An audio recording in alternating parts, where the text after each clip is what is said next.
kita akan memperhatikan sesuatu yang paling mahal di dalam diri kita,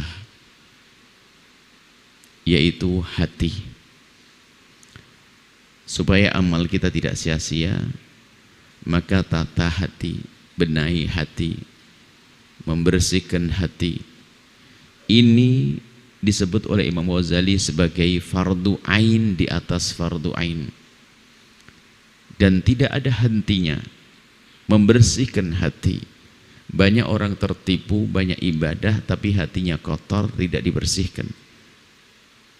Sehingga bisa jadi dengan kekotoran hati amal ibadahnya tidak diterima atau habis pahalanya. Maka insya Allah silsilah yang akan kami hadirkan, silsilah membersihkan hati. Hati siapa? Bukan hatinya dia, hatiku, aku, hati kita sendiri. Maka kalau sudah hatinya bersih, benar, subhanallah, itulah kekasih Allah. Membersihkan hati. Kita mulai malam hari ini adalah membersihkan kekotoran hati kita yang menjadi sebab kita sombong. Kesombongan. Sombong ini sifat jelek. Dan sombong ini bermacam-macam sebabnya. Kalau kita perhatikan, semua sebab kesombongan itu justru karunia Allah. Karena diberi oleh Allah karunia, dia lupa kalau itu nikmat, seolah-olah dari dirinya, sehingga dia lupa mensyukuri, malah hasilnya yang ada justru sombong. Dengan kelebihan yang Allah berikan, dia sombong, merendahkan orang lain. Kita rinci nanti insya Allah. Raja sombong, imam sombong, suri toladan dalam kesombongan adalah iblis. Iblis itu bukan makhluk abal-abal, ecek-ecek, maksudnya nggak ngerti ibadah, bukan. Iblis itu makhluk yang sangat kuat ibadahnya, punya segala-galanya. Jadi kalau kita sombong karena alim, iblis lebih alim. Kalau kita akan sombong karena kita merasa punya kebaikan, iblis lebih. Iblis itu ibadahnya banyak. Ribuan tahun sebelum Nabi Adam diciptakan, prestasinya banyak. Prestasinya banyak, ibadah-ibadah. Seandainya kalau bicara hari ini, bicara tentang bangun masjid, dia juga akan bangun masjid kalau seandainya dia sebagai bangsa manusia. Ada bicara sholat malamnya banyak. Begitu hebatnya iblis di dalam urusan ibadah, diangkat oleh Allah, dikumpulkan bersama para malaikat. Dan di saat didudukkan dengan malaikat, tidak keciri kalau itu iblis. Bahkan di situ mengungguli malaikat. Ibadahnya seperti malaikat dan mengungguli malaikat. Dahsyat iblis.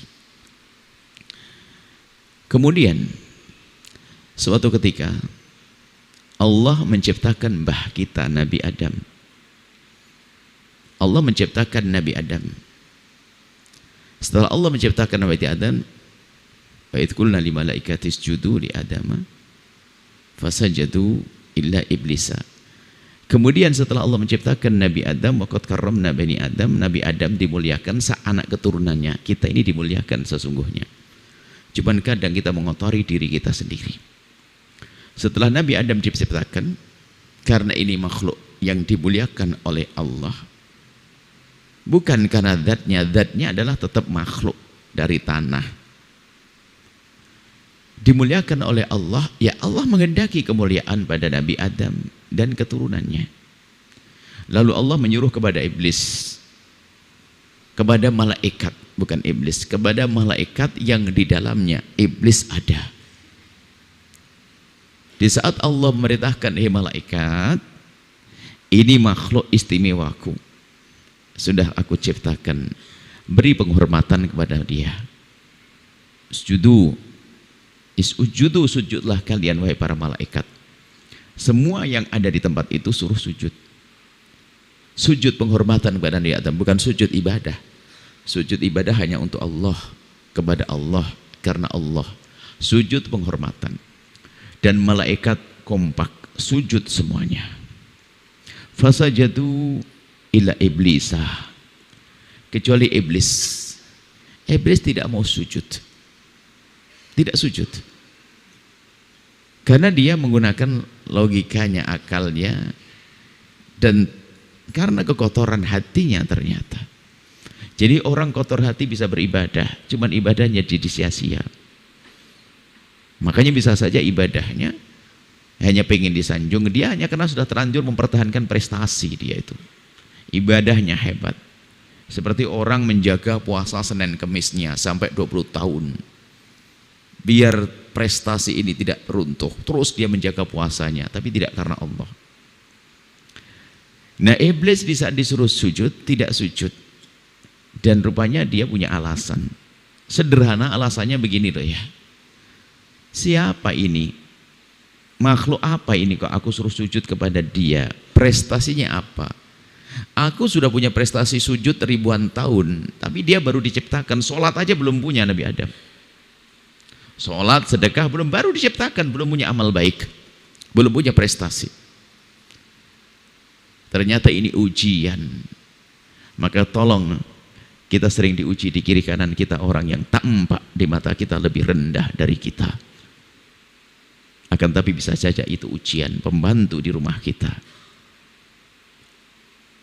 pegawai kita, orang-orang yang tampak lebih rendah dari kita. Jangan-jangan itu ujian, gara-gara ujian seringan itu kita runtuh. Kapan kita runtuh? Merendahkan dia, merendahkan, maka tidak lulus ujian. Iblis rupanya mikir ya, prestasi apa kok sampai aku harus sujud kepada dia? Enggak deh, enggak level dong, masa seperti saya harus sujud kepada Adam, bukan level. Dan enggak ada prestasi dia, saya hormat ke dia, enggak deh. Lalu tidak sujud, betul, karena dia tidak ngerti kalau ini adalah ujian dari Allah Subhanahu wa Ta'ala. Dan tampak betul malaikat adalah tetap malaikat yang tidak pernah bermaksiat kepada Allah, selalu menjalankan perintahnya. Iblis adalah iblis, sebanyak apapun kebaikannya, ternyata diuji dengan Nabi Adam, gagal. Illa iblis, iblis tidak mau sujud. Aba, nggak mau dia. Wastakbar, sombong lah. Ada kesombongan di dalam hatinya. Merasa dia ini paling kaya mungkin kalau hari ini. Saya orang kaya.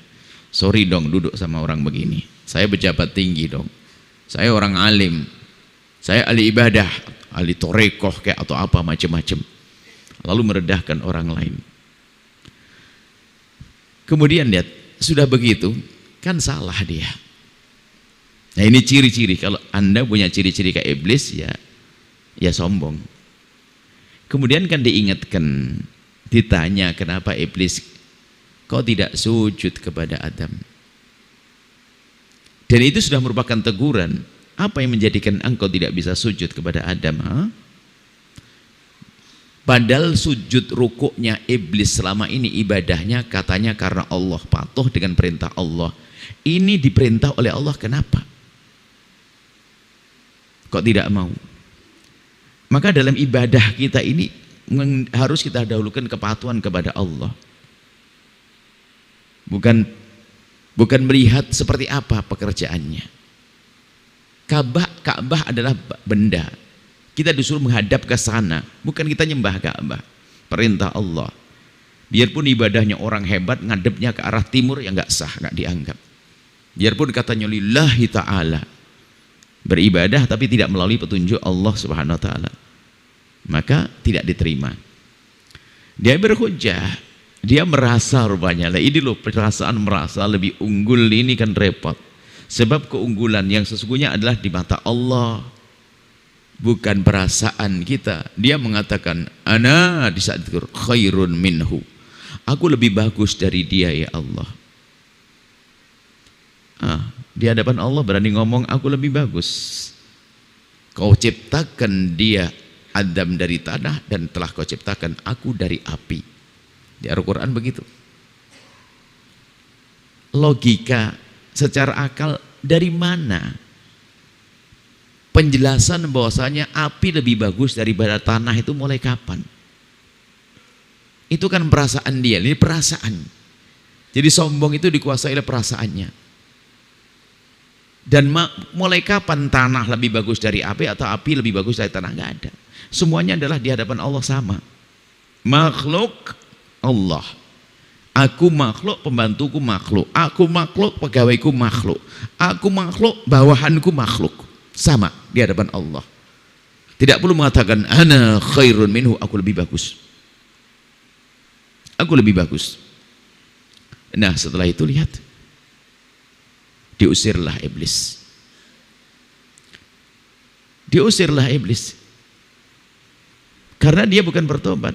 Dan setelah diusir iblis itu minta.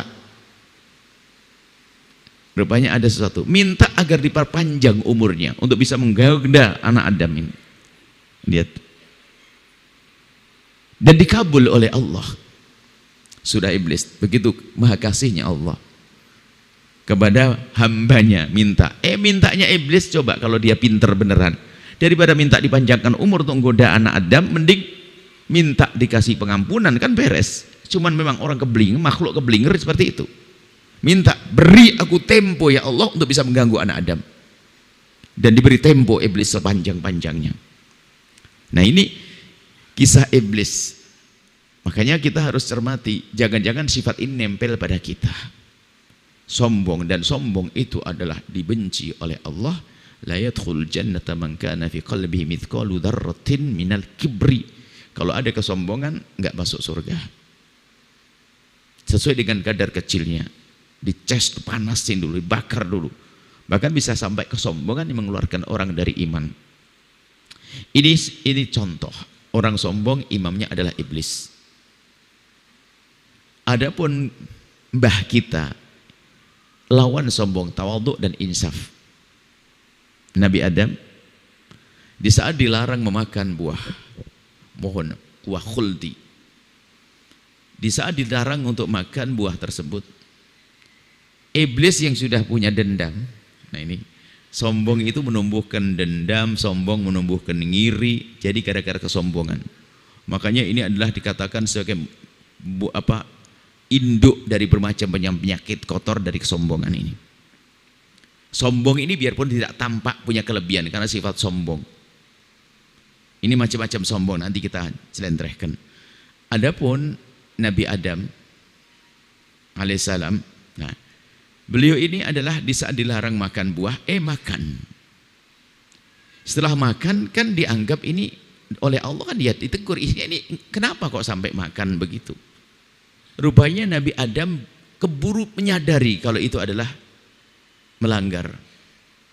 Dan di saat menyadari begitu mudahnya Nabi Adam, bukan berhujah alasan macam-macam. Aku dibohongin sama iblis, ini. Memang iblis membohongi. Bahkan iblis ngomong, ini adalah buah, kalau kau makan kau akan abadi, Adam. Sungguh aku jadi penasihat buat kamu.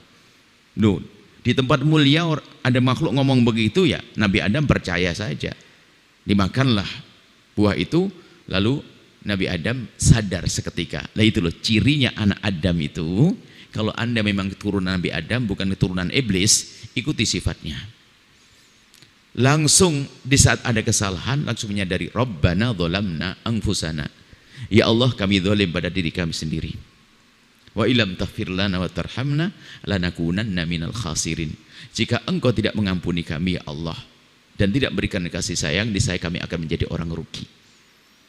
Ada dua contoh, yang contoh adalah mbah kita, dan itu nasab kita sambung ke sana.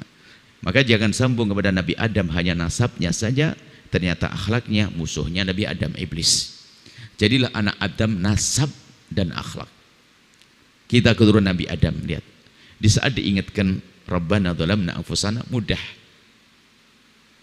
menyadari kesalahannya. Baik, lalu kembali kepada kita sebagai manusia, umat Nabi Muhammad, cucunya Nabi Adam alaihissalam.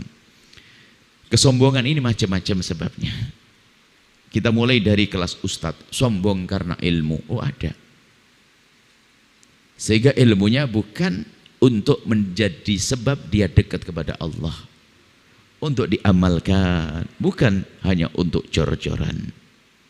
Liumariya bihis sufaha, hanya untuk membodoh-bodohi orang, untuk debat biar tampak kalau dia lebih pinter, pengen dianggap oh dia jago dalam diskusi. Dia bukan karena Allah. Dan sesungguhnya orang-orang seperti itu adalah yang bakal merasakan neraka sebelum yang lainnya. Karena baginda Nabi sudah menyebutkan tusa'ar atau dinyalakan api neraka itu untuk 3 model manusia. 3 model manusia. Yang pertama adalah tadi, untuk orang yang punya ilmu Al-Quran, punya ilmu agama. Dengan ilmunya, lalu ditanya, untuk apa kau pelajari Al-Quran, ilmu Al-Quran? Katanya, untukmu ya Allah. Bohong.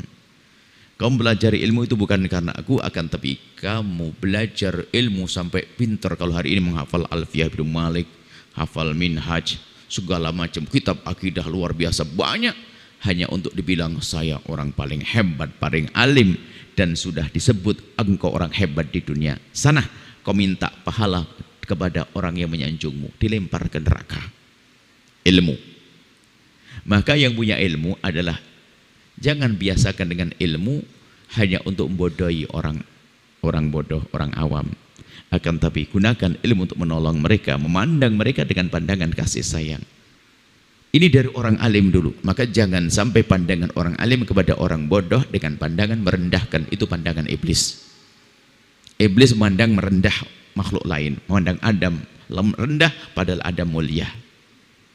Jadi dikatakan oleh baginda Nabi, al-kibru, sombong itu batarul haqqi wa ghamtun nas, menolak kebenaran dan merendahkan manusia. Merendahkan manusia, bukan level saya.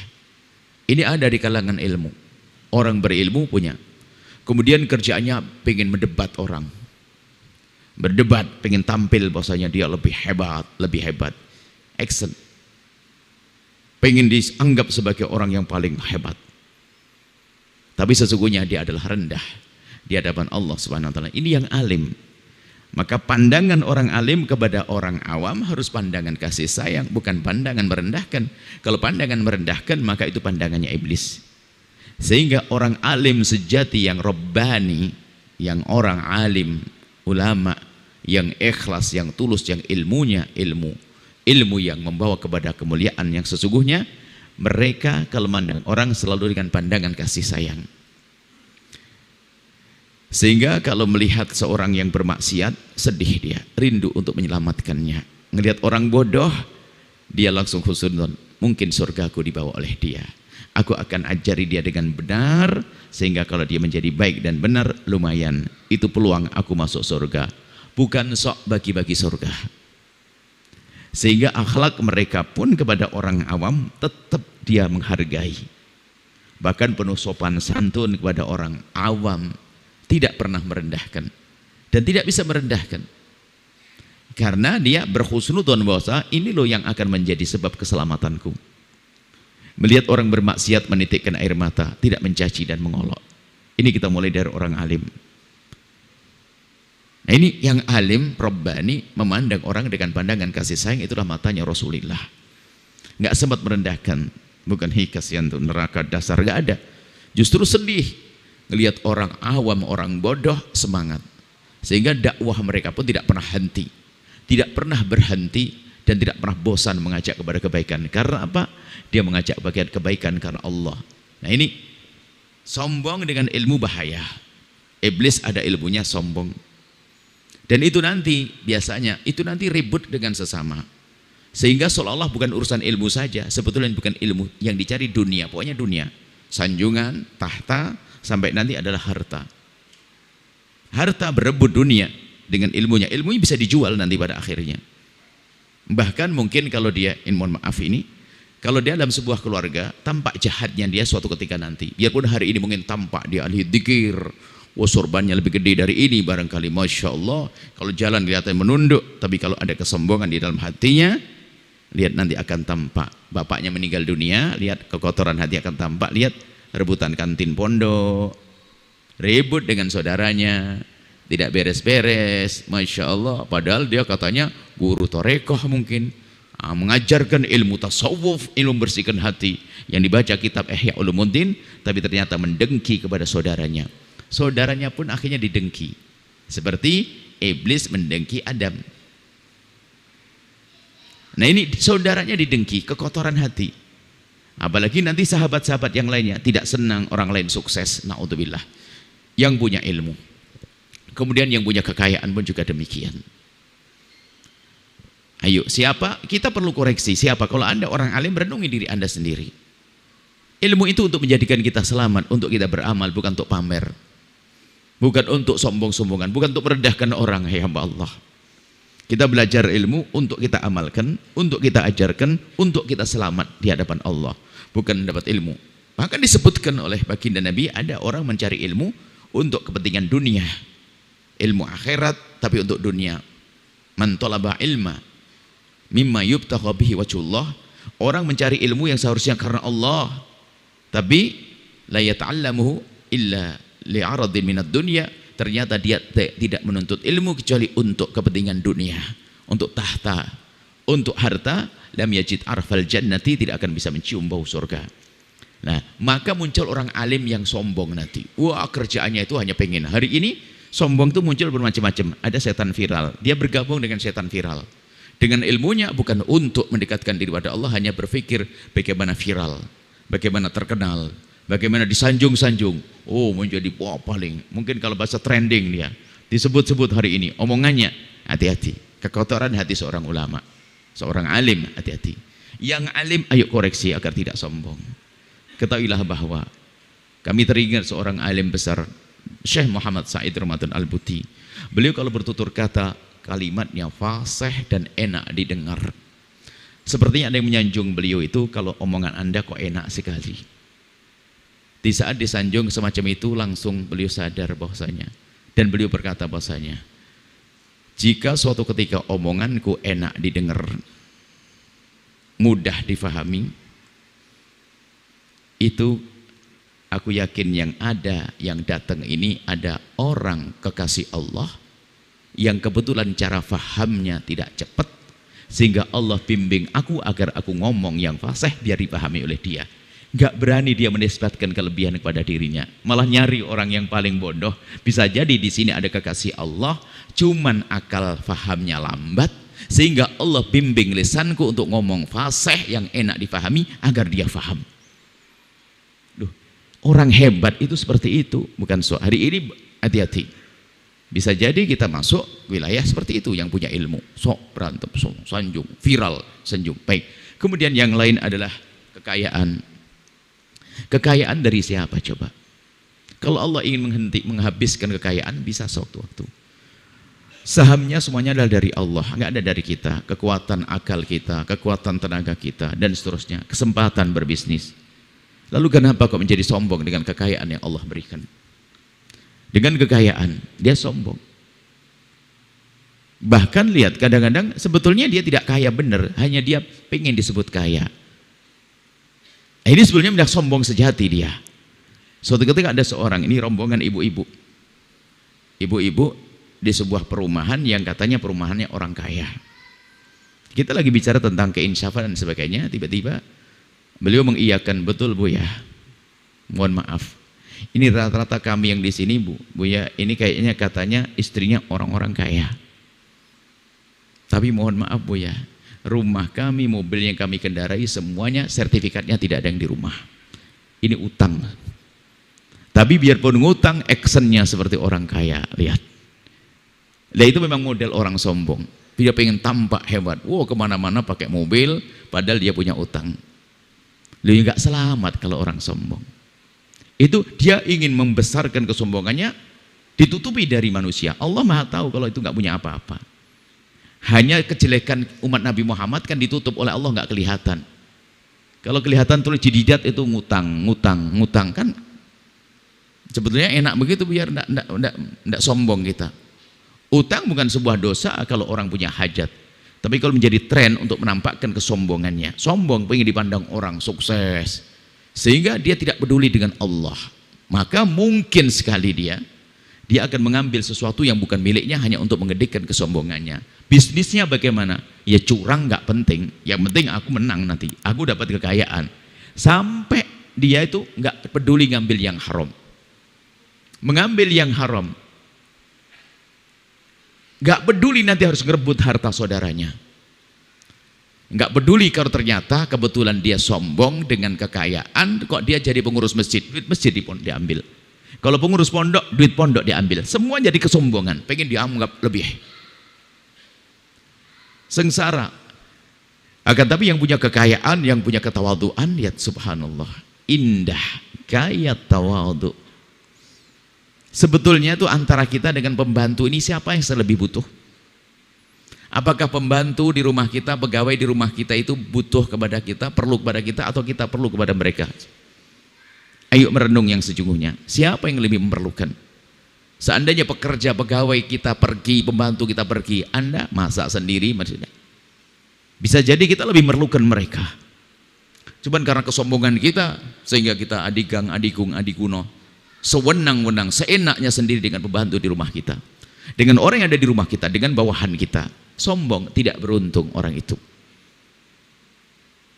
Di saat memberi pun lihat, orang sombong memberinya pun sudah nggak elok, nggak indah. Memberinya pun dengan merendahkan. Tapi kalau orang tawadhu ngerti bahwasanya ilmu tawadhu ada di hatinya, memberinya pun dengan penuh kasih sayang, penuh ketawadhuan. Karena dia sadar ada orang fakir, lihat, nggak bisa merendahkan kaya. Ini tidak. Maka tanda ketawadhuan seseorang di saat bisa memberikan pada seseorang, dia mendahulukan terima kasih sebelum dia berterima kasih. Coba kita merenung sejenak. Ini orang fakir yang di hadapan kita. Anda orang kaya. Anda memberikan 1 juta rupiah. Dunia yang Anda berikan. Tapi gara-gara dia, Anda dapat apa coba? Dapat pahala yang luar biasa. Yang abadi di akhirat. Jauh lebih besar yang Allah berikan sebab dia daripada Anda, apa yang Anda berikan. Lalu kenapa kita sombong? Ya karena kita ngikut gayanya iblis. Sombong, lihat. Ini adalah bahaya, sombong karena kekayaan. Sombong lagi karena disebut oleh Imam Ghazali, sombong karena keturunan, karena nasab. Oh bapakku ini, yang hebat bapaknya, dia mah belum hebat. Makanya ada misalnya anak kiai, kemana-mana bawa bapaknya, anaknya kiai. Yang kiai kan bapaknya, dia masih bahlul. Dia terus, ini bahaya sekali. Nasab yang, oh ayahku begini-begini. Yang hebat ayahmu, kamu belum. Dan kalaupun seandainya kita hebat, itu pun lihat, yang memberi Allah bukan dari diri kita sendiri. Dan memang inilah kesombongan itu luar biasa, merusak, sehingga betul-betul menjadi dilarang oleh Rasulullah SAW, karena dengan kesombongan nanti akan buahkan kerusakan yang banyak, bermacam-macam kerusakan karena kesombongan. Dengan kekayaan, dengan kekuatan, dan mestinya dengan kekuatannya itu adalah dia menolong yang lemah, tapi tidak, karena memang modelnya orang sombong, maka dengan kekuatannya justru menindas lagi-lagi untuk menindas, untuk menggedekan kesombongannya. Dan masih banyak kalau kita rinci itu nanti. Maka tolong tengok diri Anda itu apa. Anda orang kaya, hati-hati. Jangan menjadi orang kaya yang sombong. Anda rugi, tempatnya neraka. Sedekah pun untuk gaya kesombongan, untuk meningkatkan kesombongannya. Biar disebut bahwa dia paling dermawan. Bukan karena Allah lagi. Sehingga karena berbuat baiknya bukan karena Allah, karena disanjung manusia, di saat sanjungan tidak ada, nggak berbuat baik lagi dia, kapok dia. Terus kita lanjutkan kesombongan karena tahta dan seterusnya. Ada lagi sombong, itu sombong dengan kelebihan. Ada orang sombong tapi belum sampai, tapi sombong sifatnya. Fakir, orang bodoh, sombong. Makanya ciri yang disebutkan Nabi bukan sekedar batarul haq, menolak kebenaran, ghamtun nas, merendahkan orang lain. Jadi sombong itu kata Nabi, al-kibru batarul haqqi, sombong itu adalah menolak kebenaran, dan ghamtun nasi, merendahkan manusia. Merendahkan manusia. Nah ini sombong yang lain lagi adalah di antara kita tanpa kita sadari. Batarul haqqi, menolak kebenaran. Kuncinya sini, kalau sudah ada sombong nanti akan modelnya bermacam-macam. Kalau di dalam hati seseorang sering menolak kebenaran yang dikirim, sebetulnya itu nanti kalau jadi orang kaya, yang kaya sombong tadi. Jadi orang alim, alim yang sombong. Kenapa? Sombong itu dari hati. Tinggal modelnya saja, jadi apa saja akan jadi sarana sombong nanti. Jadi ahli ibadah pun ternyata dia akan tampilkan ibadahnya biar dianggap dia adalah orang yang paling sufi, yang paling ahli tahajud, hanya untuk menampilkan sombongannya. Permasalahan di dalam hati, menolak kebenaran. Nah, ini bahaya di dalam diri kita, dan itu akan berlaku di dalam segala kehidupan. Maka kalau kita ingin menjadikan hidup kita indah pangkas sifat iblis, kita masuk di dalam rumah kita misalnya, suami istri yang sombong, petaka. Rumah tangga mustahil diwujudkan keindahannya kalau ada manusia sombong. Dia akan selalu menyakiti pasangannya biarpun tanpa disadarinya. Katanya mencintai, enggak. Tidak berlaku kesombongan dalam rumah tangga. Yang ada adalah pengabdian, ketawaduan, pengertian, kasih sayang. Sombong dalam rumah tangga ini ada. Nah, sombong kan batarul haq. Misalnya tidak mau diingatkan oleh pasangan. Sehingga kalau kita bicara tentang hari ini, tahun ini kita bicara tentang keindahan rumah tangga. Rumah tanggamu harus indah. Jangan ada caci maki, jangan ada olok-olokan, jangan ada saling merendahkan. Itu kan dalam rumah tangga. Tapi nasihat rumah tangga seperti apapun, kita mulai dari rumah nanti sampai di masyarakat. Ilmu nasihat seperti apapun kalau diperdengarkan kepada orang sombong nggak ada gunanya. Nasihat tidak ada gunanya karena dia apa? Dia orang sombong. Jadi kalau mendapatkan ilmu bukan untuk dirinya sendiri, untuk nilai orang. Dia menganggap lebih bagus. Jadi misalnya ilmu sombong, dia melihat oh dia sombong. Sehingga dia tuh sombong tuh gayanya tawaduk tuh ada. Tawaduk itu jadikan bahan sombong loh ya. Udah halus sekali sombong.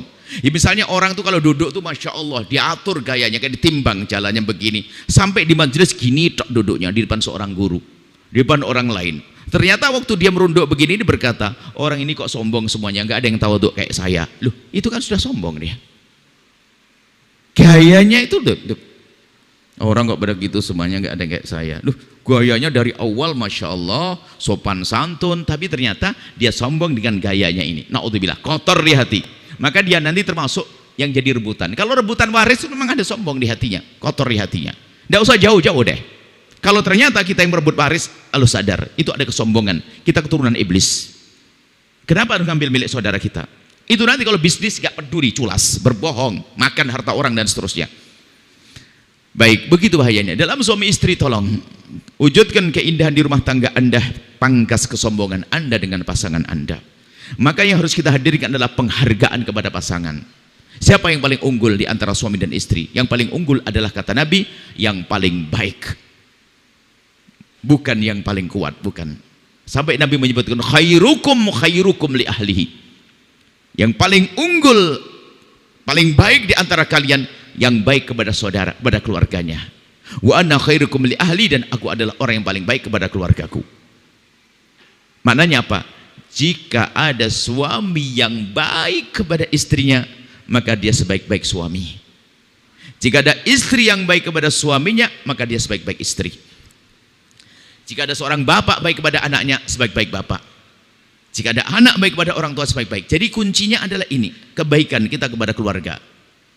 Kebaikan yang kita berikan kepada keluarga. Nah, bukan keunggulan dari sisi kekuatan dan sebagainya. Jangan salah memahami ar-rijal qawwamuna 'ala nisa. Ar-rijal qawwamuna 'ala nisa, laki-laki qawwam ini adalah mengurusi, melindungi, mengayomi, bukan mentang-mentang aku suami lo ya. Bukan begitu. Gaya iblis itu. Nah, yang adalah model suami. Biasanya cirinya justru dia ahli ibadah, memberi nafkah, tapi dengan istri merendahkan. Tidak, istrimu bukan untuk direndahkan. Istrimu bisa lebih mulia di rumahmu. Suamimu, wahai para istri, harus kemuliakan. Maka hidup di rumah tangga kita harus kita pangkas kesombongan. Kadang-kadang seorang istri yang sudah rajin ngaji dan sebagainya, suaminya tuh jarang ngaji, itu kalau ngomong sedikit emosi aja. Kalau suaminya salah sedikit langsung, makanya jarang ngaji, emosi terus. Sama seorang suami melihat istrinya awam banget, ini kadang gampang merendahkan, dia seolah-olah punya kelebihan. Nah, ini nggak boleh dalam hidup rumah tangga. Yang ada di dalam rumah tangga Anda adalah saling mengasihi, saling menghargai, saling menghormati, bukan saling merendahkan. Dan ini yang perlu kami hadirkan di rumah tangga, ini khusus spesial Dan insya Allah akan hadirkan silsilah selanjutnya, karena tahun ini adalah juga tahun rumah tangga, tahun indah. Tapi kita pangkas ini kesombongan ini. Maka dalam sebuah rumah tangga kalau ada orang yang sombong, susah dibenahi. Bahkan nggak ada muncul kebahagiaan munculnya orang sombong. Sebab kalau diingatkan dia malah membantah, malah menyalahkan orang lain. Suami sok paling hebat. Kalau diingatkan sama istri langsung, kamu juga, kamu duluan. Bukan insaf. Istri diingatkan langsung cemberut, bukan menginsyafi. Maka budaya tawadhu harus ada di rumah kita untuk dicontoh oleh anak-anak kita. Seorang istri diingatkan suami, langsung, Anda anak Adam.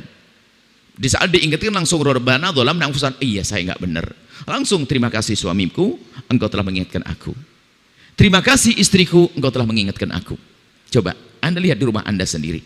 Anda model apa? Nggak usah jauh-jauh, hari ini mau belajar serius dong.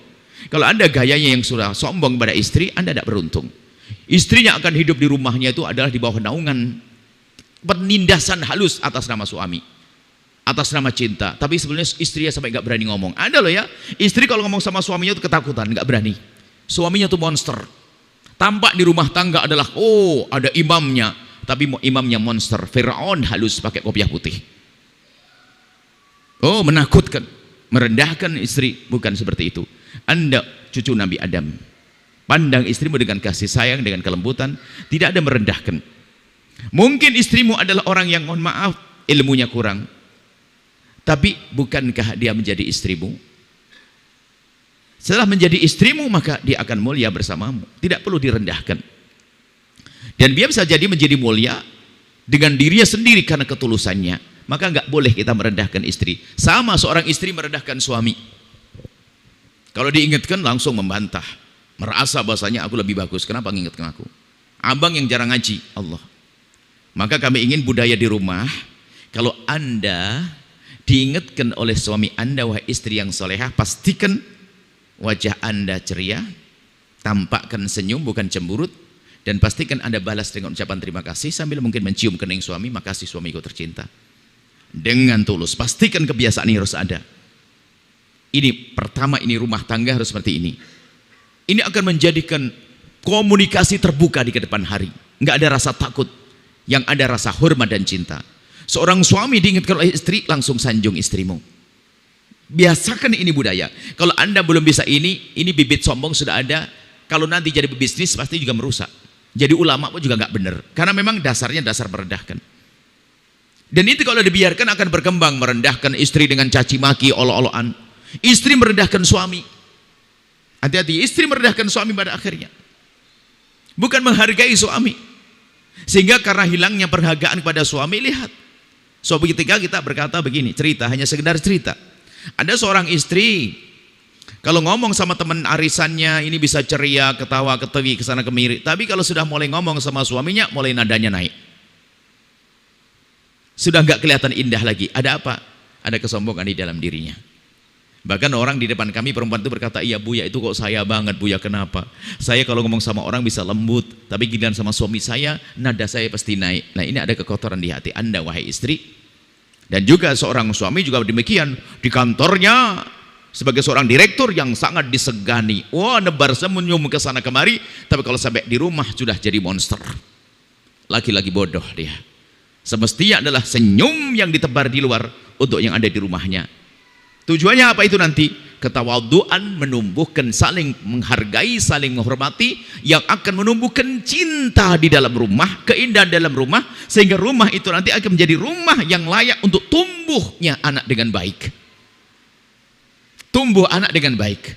Mentalnya anak akan tumbuh dengan baik karena melihat ayahnya menghargai ibunya. Ibunya menghargai ayahnya. Tidak ada perendahan. Sekarang ada suami gayanya sok, gaya tidak tahu model dari mana itu, ilmu dari mana. Wah, gayanya ini. Sampai minum saja harus beda, minum gelas gede, diminum istrinya nggak boleh. Istrinya ayah dulu, imam dulu dan sebagainya. Mana ada enaknya begitu? Baginda Nabi SAW melihat Siti Aisyah minum gelas. Minum di segelas, langsung ya Aisyah, nawil ini iya. Beri aku gelas itu, diminum oleh Rasulullah gelas. Dan Nabi berusaha mencari tempat yang dipakai minum oleh bibir mulia Siti Aisyah. Disitulah bibir baginda ditempelkan. keakraban dihadirkan Nabi. Nggak usah gaya sombong-sombongan, nggak ada. Tolong di rumah Anda sekarang, insya Allah nanti silsilahnya panjang, membersihkan hati. Jangan Anda sombong di rumah Anda. Cemberut Anda di saat diingatkan menunjukkan Anda sombong, tidak mau menerima kebenaran. Kalau diingat oleh suami kok cemberut, mohon maaf. Anda adalah sombong, wahai perempuan. Dan juga dalam rumus bercinta, mulai kapan cemberut menumbuhkan cinta? Anda seorang suami, lihat, yang perlu Anda hadirkan adalah kasih sayang, pengabdian, agar keakraban terjalin. Kalau sudah Anda menjadi suami yang ditakuti seorang istri, jangan bangga, Anda itu monster, hantu. Dan ini ada di alam nyata, ini ada. Seorang istri itu mau usul tuh gak berani sama suaminya.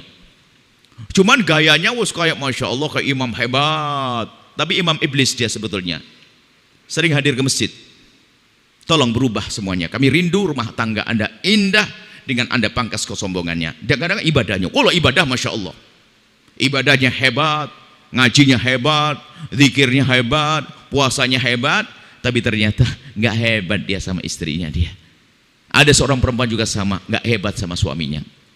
Nah, ini bahayanya kesombongan di rumah tangga Anda. Kalau ada kesombongan, maka begitu mudahnya nanti muncul merendahkan dengan lesan, didengar oleh anak, kadang merendahkan dengan perbuatan, sehingga sang anak sudah tidak menghargai ibunya, atau belajar tidak menghargai, tidak mengerti penghargaan. Anak di rumah kita itu mencontoh loh ya. Sampai kita membuat sebuah contoh ketawaduan. Itu akan dibaca oleh seorang anak. Misal saja, Anda hadirkan. Anak pulang ke rumah, lalu ingin bersalaman dengan ayahnya. Rupanya sang ayah di saat mau disalami seorang anak, lalu berkata, sebentar dulu sayang, sambil dicium keningnya sang anak. Umikmu dulu sayang, umikmu dulu ya. Sambil dicium keningnya, tangannya tidak dikasih. Sang anak lalu lari ke umiknya. Di saat umiknya mau dicium tangannya disembunyikan. Kenapa sayang? Suruh salim sama abinya, suruh salim ke umi. Entar dulu dong. Imam di rumah kita ini adalah abimu. Sana ke abimu dulu sayang. Sambil cium sang anak. Sang anak bingung melihat ayah dan ibunya seperti itu. Tapi bingungnya bingung kagum bahwasanya ayahnya menghargai ibu, ibunya menghargai ayahnya. Duh, mencontoh dan itu halus. Maka akan menjadi anak yang bisa menghargai orang lain. Karena dicontohkan oleh ayahandanya sendiri, dicontohkan oleh ibundanya sendiri. Dan lihat penghargaan bermacam-macam bentuknya. Kemesraan yang dibaca oleh seorang anak. Sebenarnya kemesraan kan penghargaan. Ingin menyenangkan pasangannya. Seorang anak buka pintu kamarnya. Ngelihat ibunya di meja makan lagi cubit-cubitan atau suap-suapan sama ayahnya. Apa yang ada di hati anak? Coba Anda bayangkan. Kalau Anda tidak melakukan ini, Anda mungkin termasuk bakat rumah tangga yang nggak indah tadi. Coba anak melihat mengok jendela pintu kamar, ngelihat ibunya lagi suap-suapan sama ayahnya dan lagi cubit-cubitan atau bagaimana. Dia masuk ke dalam kamarnya sambil menjamkan mata. Oh, indah ibuku sama ayahku. Yang ada apa? Pendidikan penghargaan. Pendidikan penghargaan. Sehingga sang anak takut mau melanggar ibunya. Kenapa? Ibuku kompak dengan ayahku. Takut melanggar ayahnya karena ayahnya kompak dengan ibunya. Yang ada adalah kekaguman, penghargaan. Ini mukaddimah kepatuhan nanti pada akhirnya. Tapi begitu sebaliknya, mohon maaf. Seorang suami mencaci istrinya di depan anaknya. Dia adalah pasti orang bodoh dia. Dia mengajari anaknya untuk tidak menghargai dia sebetulnya. Coba, kalau seorang suami merendahkan istrinya di depan anaknya. Kalau memang ibunya benar-benar rendah, maka anak akan merendahkan ibunya. Berarti sang ayah telah menjerumuskan anaknya untuk durhaka kepada ibunya. Ayah yang bodoh dia. Kenapa anaknya diajari merendahkan ibunya? Kalau ternyata ibunya tidak rendah, hanya karena ayahnya yang mulutnya kotor, maka anak melihat perilaku ayahnya jadi benci kepada ayahnya. Lah kok bodoh banget dia mengajarkan kepada anaknya benci kepada dirinya sendiri. Akhirnya sang anak sudah tidak hormat kepada ayahnya. Sehingga ini akan direkam oleh seorang anak. Bahwasanya di rumahnya tidak ada penghargaan karena sombong, semuanya gaya sombong, tidak ada penghargaan, yang ada caci maki, olok-olokan akan direkam di otaknya, direkam oleh perasaannya, dan ini akan terus dibawa kemana-mana hingga suatu ketika nanti kalau dia menikah, Kalau dia menikah, sedikit punya permasalahan, langsung apa? Permasalahannya langsung dibawa pada referensinya. Kalau ingin menyelesaikan permasalahan, bukan dengan damai, karena sudah punya contoh berantem sama suaminya. Jadi generasi keluarga yang ribut sudah muncul di generasi yang baru ini. Maka dari itu, wahai para orang tua, ilmu tawadhu ini adalah kita terapkan di rumah kita. Sederhananya, kalau Anda diingat oleh pasangan Anda, sanjung dia. Kita ingin membiasakan budaya menerima di saat diingatkan. Bahkan kita sanjung siapapun yang mengingatkan kita. Kemudian itulah akan mewujudkan rumah tangga kita indah. Sudahlah, nggak usah action gaya ahli ibadah. Jago ibadah tapi merendahkan pasangan.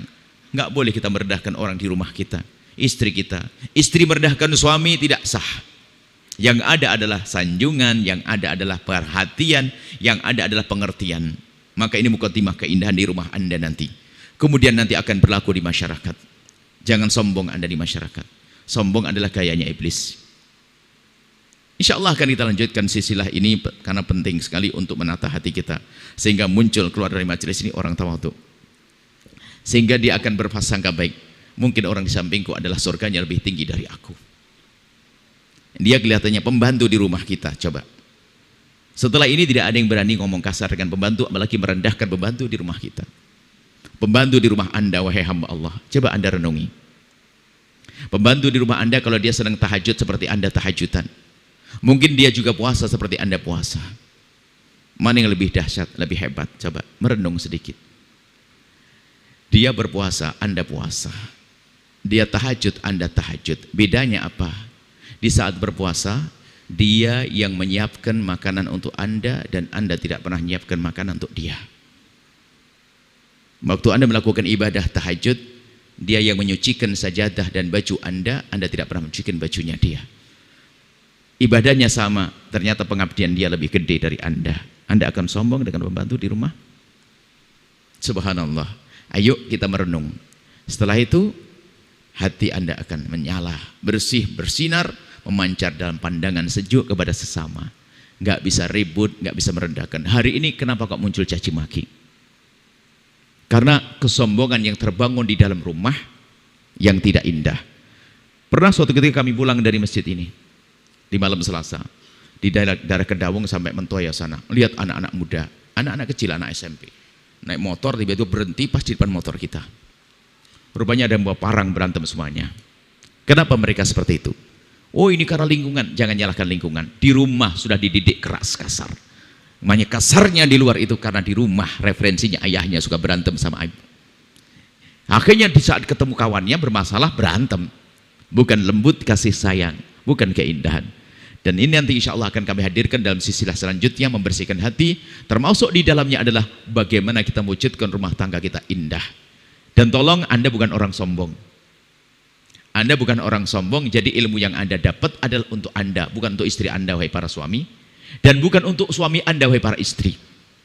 Sebab sombong halus itu nggak mau dengar untuk dirinya. Tapi hanya kalau dapat ilmu langsung kebayang. Waktu misalnya seorang suami dengar ini tentang istri ya, harus begini, istri harus begini, langsung kebayang istrinya dia. Benar istriku itu harus begitu. Itu kesombongan. Kalau Anda ingin belajar untuk diri Anda sendiri, Anda ingin belajar. Dan nanti ternyata ilmu membersihkan hati yang akan kami silsilah nanti, problem selama ini yang disebut oleh problem psikologi, mental, dan segala macam terselesaikan dengan ilmu ini. Kalau kita belajar di ilmu yang untuk menyelesaikan problem-problem mental, ternyata adalah harus kita kembali membersihkan hati. Nanti akan ketemu judulnya. Sehingga yang katanya keras kepala, mental, temperamen, segala macam semuanya akan terselesaikan nanti dengan ilmu membersihkan hati, silsilah membersihkan hati. Hari ini kita bicara kesombongan, kita akan fokus ke rumah. Tolong tawadhu. Kalau Anda pulang ke rumah, hargai istri Anda. Menghadaplah pada istri Anda dengan badan Anda seutuhnya. Sambut, bicara dengan dia yang baik. Istriku gimana kabar? Biasakan dengan yang baik. Seorang istri di saat suaminya datang, hadapkan wajah Anda kepada suami dengan maksimal. Sambut dia. Nanti setelah itu akan semakin tumbuh kecintaan, keindahan di dalam sebuah rumah dengan hilangnya kesombongan. Insya Allah semua ini ahli surga. Ya, istrimu bukan untuk yang kau rendahkan di rumah Anda. Suamimu bukan orang yang Anda rendahkan. Hati-hati, yang jago tahajud, jago puasa, jago sholat, Jangan menjadikan sombong lalu merendahkan pasanganmu gara-gara Anda ahli ibadah. Yang sering ngaji, jangan merendahkan tetanggamu karena Anda sudah merasa lebih hebat sering ngaji. Kumpul sama ulama itu kadang jadi sebab sombong loh ya. Baru kumpul tok. Ini hati-hati. Ini satu orang sering kumpul sama ulama yang terkenal, sering kelihatan di televisi.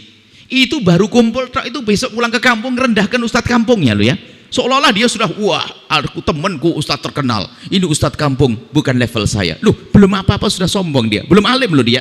Baru kumpul tok, baru foto 3 kali dia. Ngerendahkan orang kampungnya. Loh, ini model-model begitu tuh lihat, kalau ditengok di rumahnya nggak akan indah dia. Makanya ilmu membersihkan hati penting sekali, lihat. Insya Allah nanti kita lanjutkan sehingga kita sampai kepada satu kesimpulan bahwasanya saya harus indah, saya harus baik, saya harus selamat.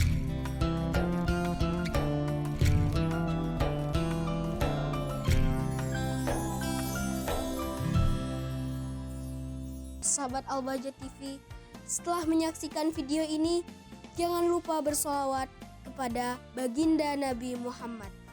Shollu ala Nabi Muhammad. Allahumma sholli alaihi wa ala alihi wa sahbihi.